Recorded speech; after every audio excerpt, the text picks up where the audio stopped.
To fight climate change and avoid an ever-warming climate, we need an array of policies.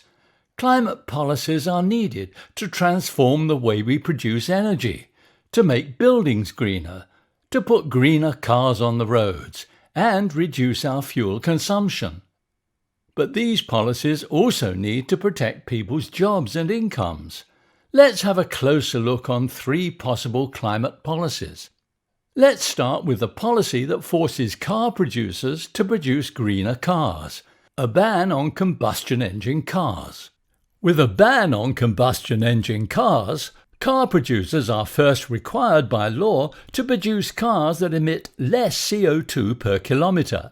The emission limit is lowered every year, so that only electric or hydrogen vehicles can be sold after 2030. Note that electric vehicles currently cannot travel as far and can be more expensive than cars run on petrol. Together with a plan to produce electricity from clean sources, a ban on combustion engine cars would accomplish the transition needed in the car industry. Now, let's turn to a national policy that combines a tax on carbon emissions to reduce emissions and cash transfers to protect people's purchasing power. With a carbon tax, all products that emit greenhouse gases would be taxed. For example, the price of gasoline would increase by 8 cents per litre.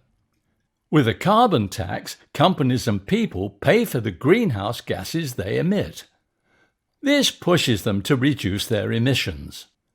To compensate people for the price increases, the revenues of the carbon tax would be redistributed to all households, regardless of their income. Each adult would thus receive £150 per year.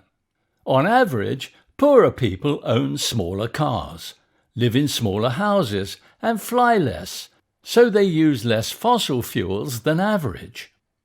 As they would receive the same cash transfer as everyone else, poorer people will generally gain from a carbon tax with cash transfers. Conversely, rich people will tend to lose. Does this policy work? Yes!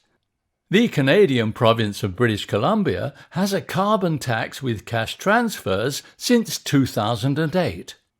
Research has shown that this policy has decreased carbon emissions, increased employment, and made a majority of people richer. The last policy is a large program of public investment in green infrastructure, which will be financed by additional debt taken up by the government.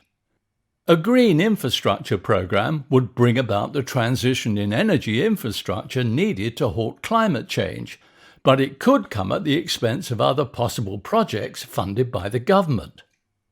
In the UK, such a program could create 650,000 jobs in green sectors, such as public transportation, renewable power plants, buildings insulation, or sustainable agriculture, but 250,000 people could lose their job in the fossil fuel industry.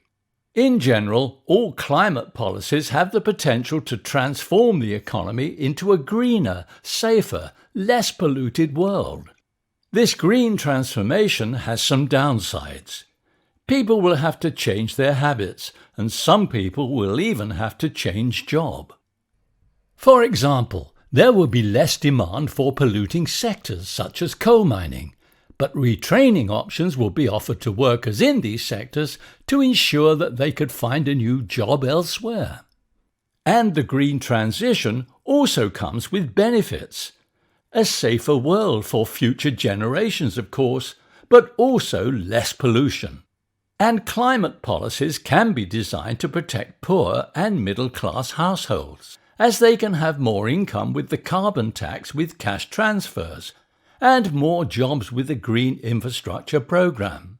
We have focused on 3 important policies, but many others will be useful to fight climate change, including funding research into green technologies, subsidizing the insulation of buildings, or stopping deforestation. To stop climate change, we probably need all of them together.